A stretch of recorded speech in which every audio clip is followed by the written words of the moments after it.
si vous êtes une agence ou un freelance, vous devez peut-être vous reconnaître dans ce schéma-là. Donc c'est-à-dire que vous êtes au milieu, vous utilisez plein d'outils différents, HubSpot, Stripe, Notion, Slack, Asana, pour gérer votre agence ou votre clientèle. Sauf qu'en fait, le problème c'est que comme vous le voyez, vous avez trop d'outils. Et quand on fait le lien entre tous vos outils, on s'y perd. Rien qu'ici, sur l'image que j'ai choisie, il y a HubSpot, Notion, Asana, Airtable, qui pratiquement, je dis bien pratiquement, pourraient avoir le même rôle en tant que CRM, gestion des contacts, etc. Donc dans un premier temps, la première chose à faire, c'est vraiment de réduire le nombre d'outils que vous utilisez. Je sais qu'il y a certains outils qui sont très efficaces pour certaines tâches. Si c'est vraiment le truc le plus important pour vous, utilisez cet outil. Sinon, réduisez le nombre d'outils que vous utilisez au maximum. Il faut vraiment le réduire au maximum. Rien que là, si on supprime ça, et qu'on utilise uniquement Airtable pour gérer son CRM et ses contacts, vous voyez déjà la place que ça libère dans votre système. Pareil pour la communication avec votre client. Le plus important, c'est d'utiliser des outils qui sont fonctionnels et d'en utiliser le moins possible.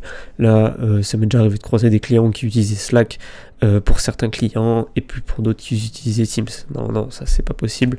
Il faut absolument que vous centralisiez tous vos discussions quelque part. Voilà.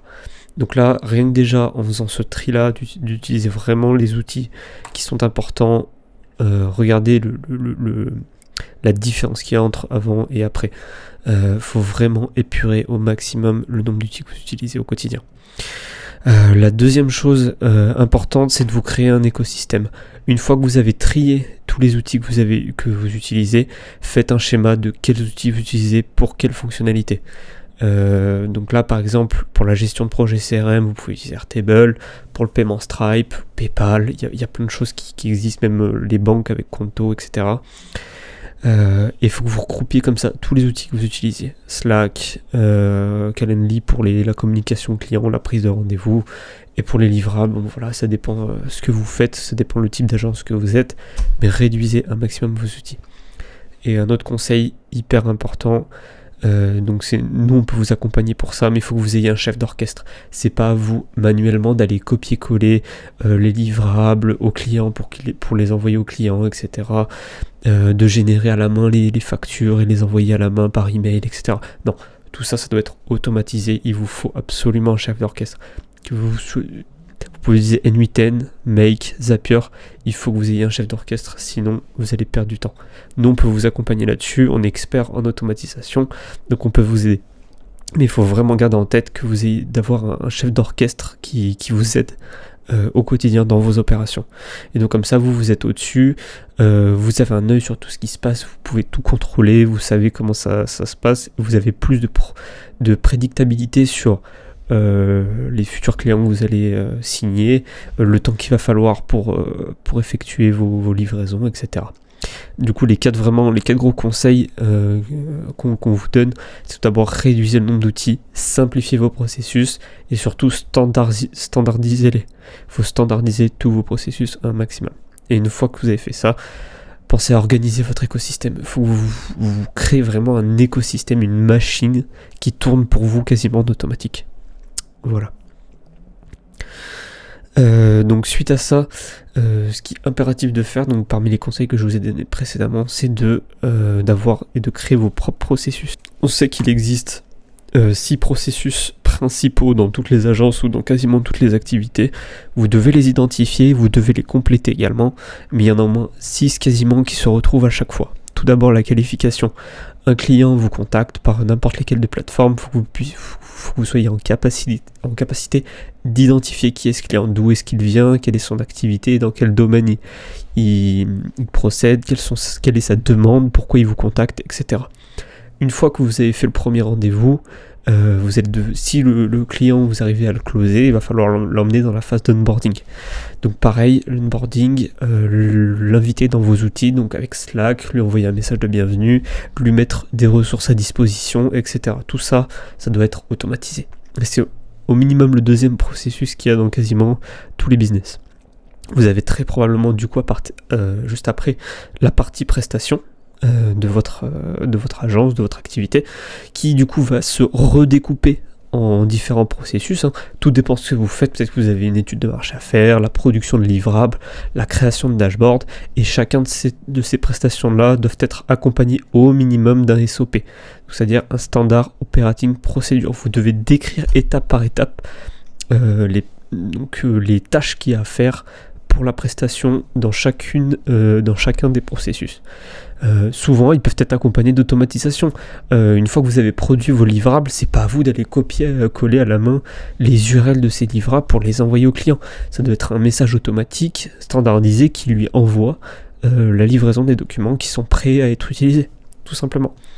Donc le SOP et l'automatisation, c'est vraiment des deux leviers hyper importants dans vos processus pour accélérer votre activité, votre croissance, etc.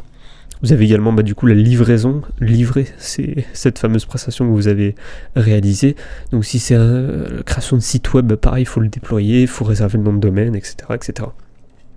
N'oubliez pas, il faut toujours qu'il y ait un offboarding et un suivi, c'est super important pour garder contact. Si on rentre un petit peu plus dans un détail, nous ce qu'on vous conseille dans vos processus, c'est de faire ce qu'on appelle des SOP, des Standard Operating Procedures, mais au minimum, il faut au moins décrire chacun de vos process. Donc par exemple, pour la qualification des prospects, comme je vous ai dit un petit peu plus tôt, donc le prospect va par exemple réserver un appel avec vous via Calendly ou un autre outil, et vous derrière, il faut que ce soit automatisé, il faut que ce soit processisé, il faut savoir qu'est-ce qui doit se passer. Un prospect réserve un appel, on insère ce nouveau client dans votre CRM, on crée les tâches pour la gestion de projet en rapport avec ce client-là, et on notifie l'équipe qu'un nouveau client est entré dans le processus. C'est la base, d'accord ? Au niveau des outils, donc comme vous avez vu, j'ai pu en flouter quelques-uns. Les outils, c'est à vous de choisir lesquels vous voulez utiliser. Comme je vous ai dit, il faut les réduire au minimum, mais on peut vous aider à les automatiser entre eux. D'accord ? Automatable est là pour ça. Nous, on vous accompagne à créer vos processus, à utiliser les outils que vous préférez et à standardiser tout ça, à l'automatiser pour que vous n'ayez qu'à délivrer vraiment votre offre et votre produit. Voilà. Ça, on peut le laisser comme ça. Et pareil, donc là ça peut être juste là c'est juste un exemple que je vous ai donné pour la qualification des prospects, mais par exemple pour l'onboarding, donc pour la première phase d'intégration, c'est pareil. Une fois que le client par exemple a réglé la compte ou le devis que vous lui avez fourni, pareil, il faut vraiment détailler les étapes suivantes de votre processus. Dans le CRM, on met à jour le CRM que le client a payé, on met à jour la prestation, on rajoute les tâches qu'il faut, et puis on crée l'espace membre pour ce nouveau client. On notifie l'équipe, on lui envoie déjà les premiers livrables. Voilà, il faut que tout ça soit standardisé et opérationnel. Et pareil, au niveau des outils, nous, on peut vous accompagner pour utiliser les différents outils que vous utilisez, mais voilà, c'est pas forcément les mêmes. Mais le but, comme je vous ai dit plus tôt, c'est de réduire au maximum le nombre d'outils que vous avez. Voilà. Donc après, dans une prochaine vidéo, la semaine prochaine, je pourrais vous montrer par exemple les différentes prestations, comment ça peut se passer, comment vous pouvez mettre en place des SOP, des automatisations en rapport avec ce que vous avez à livrer. Donc n'hésitez pas à suivre, à vous abonner à la chaîne, à commenter, à mettre un like. Si vous souhaitez qu'on vous accompagne pour automatiser, standardiser vos process au sein de votre activité, n'hésitez pas à réserver un appel avec nous directement sur LinkedIn, je suis dispo. Donc voilà. N'hésitez pas et puis on se revoit très vite.